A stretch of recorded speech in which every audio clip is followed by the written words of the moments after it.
Ma chère ambassadrice, bonjour.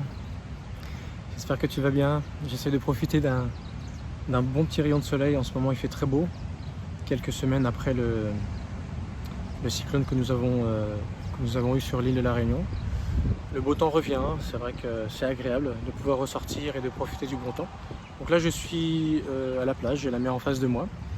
Et je vais en profiter donc pour te faire la quatrième vidéo dans la suite logique des différentes lois que je t'avais dit que j'aborderai avec toi. Il y en a 14 en tout et on va voir la quatrième ensemble aujourd'hui. Il s'agit de la loi des correspondances. Loi des correspondances qui pourrait s'appeler également la loi des vases communicants. Alors, cette loi stipule que tout ce qui est physique, tout ce qui est énergie, tout ce qui est lumière, tout ce qui est masse, tout ce qui est dans ce monde visible a existé d'abord dans un monde invisible, dans un monde spirituel.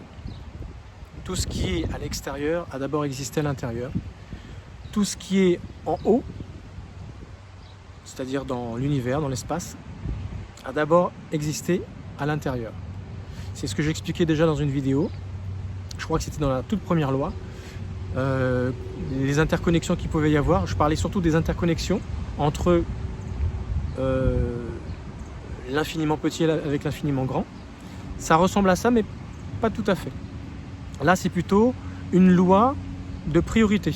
D'abord, les choses ont existé dans un point de vue spirituel, dans le monde de l'invisible, avant d'exister dans le monde du visible et du quantifiable. Alors pourquoi c'est important cette loi des correspondances? Parce que tout simplement, quand tu agis dans la vie, dans la vie de tous les jours, la façon dont tu es avec les uns et les autres, la façon dont tu te comportes avec ton conjoint, la façon dont ton conjoint se comporte avec toi, s'il fait des choses, c'est tout simplement parce qu'il est animé par des choses qui sont à l'intérieur de lui.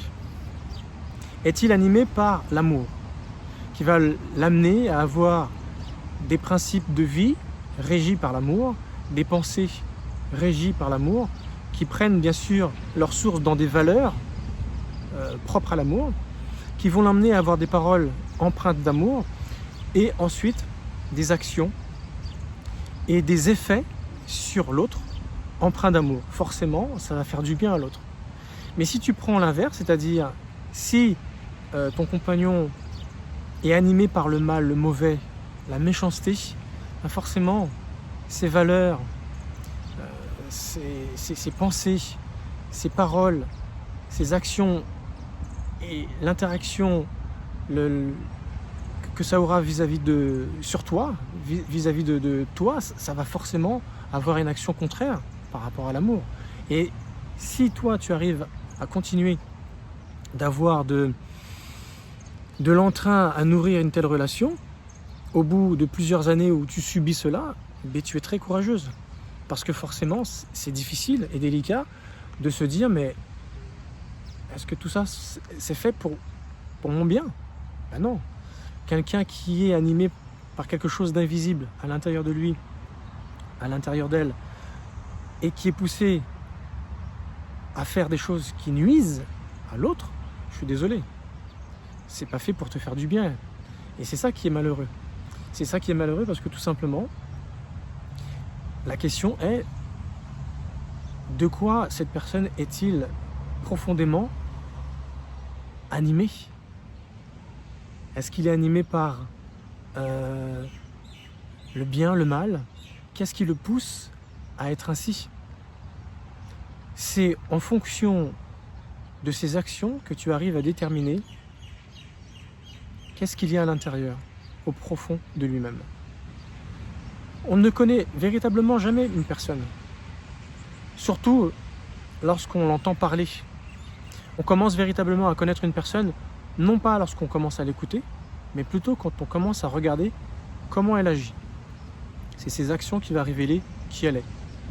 Donc si au bout d'un certain temps, au bout d'un certain nombre d'années, tu vis avec une personne et tu te rends compte que toutes ces paroles, avant de vivre avec, n'ont rien à voir avec les actions qu'il a depuis, Pose-toi la question, m'a-t-il menti, m'a-t-elle menti? Si ces actions te font du mal, c'est que quelque part, il y a de fortes chances qu'elle t'ait menti, cette personne. Vas-tu continuer de vivre et de supporter une telle chose? Et c'est là que je fais la corrélation de cette loi des correspondances avec ce que tu peux vivre de difficile et délicat, avec ce qui peut pour toi être difficile à supporter. Si tu estimes que ce que cette personne fait est pas gentil et méchant, éclat de voix, méchanceté, insulte, chantage,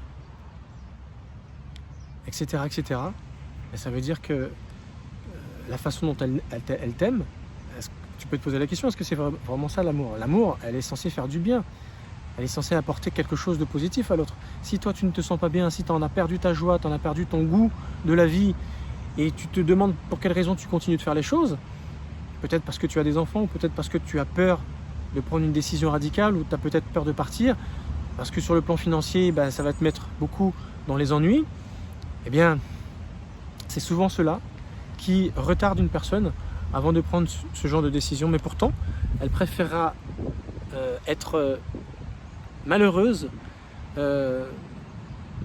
continuer à subir, supporter ces choses, plutôt que d'essayer d'y mettre fin et d'essayer de faire les choses autrement pour inviter l'autre personne à changer, à essayer de savoir pour quelle raison il ou elle a ces choses au fond d'elle-même qui le pousse à faire ces choses.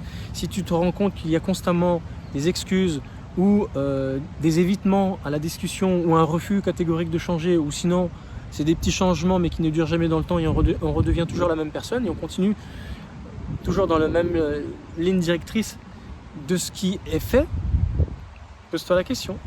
Est-ce que cette personne est sincère ou est-ce qu'elle ne m'a pas tout simplement manipulé, menti, pour que je continue de lui donner ce que moi, je lui donne de bien, mais elle, en retour, rien. Donc cette loi des correspondances est une fois de plus là, une loi qui nous régit et pour laquelle nous sommes complètement tributaires, mais elle est là également pour t'ouvrir les yeux sur ta situation de vie. Si jamais toi tu ne te poses pas ces questions, c'est que quelque part tu vas donner raison à la situation et à l'autre. Pose-toi ces questions et ose y répondre. Avance. Fais en sorte que ce que cette personne veut bâtir avec toi soit noble, soit légitime pour lui autant que pour toi. Et c'est pas que dans un sens que les bonnes choses doivent se faire, parce que toi, certainement que tu fais les bonnes choses parce que tu as un bon fond, donc ce qui est à l'intérieur, ce qui est caché, est révélé à l'extérieur par tes actions et par le résultat que ça assure lui ou elle. Mais il ou elle ne fait pas ça en retour. Donc c'est là que c'est pas normal. Donc la loi de correspondance doit être réciproque dans un couple. Donc je t'invite fortement à réfléchir à ta situation une fois de plus. Comme tu as pu remarquer, chaque loi est là pour t'amener à réfléchir, pour te remettre en question ton couple. Mon but n'est pas de te dire de te séparer, de divorcer. Je suis contre la rupture, mais moi, ce que je regarde, c'est surtout ton bonheur, ta dignité, ton identité. Est-ce que tout cela est respecté? Est-ce que les propres propos de ton compagnon, de ta compagne sont respectés? Est-ce qu'elle tient parole? C'est pour ça que je te parlais du tréfonds, de nos valeurs profondes, de nos principes fondamentaux, de nos pensées, de nos paroles, de nos actions, mais également du résultat de nos actions sur l'autre. Si dans tout cela, il y a un décalage, pose-toi vraiment les questions pour savoir qu'est-ce que tu es prêt à faire. Tu continues ou tu ne continues pas. Ça t'appartient. Je te remercie de m'avoir écouté.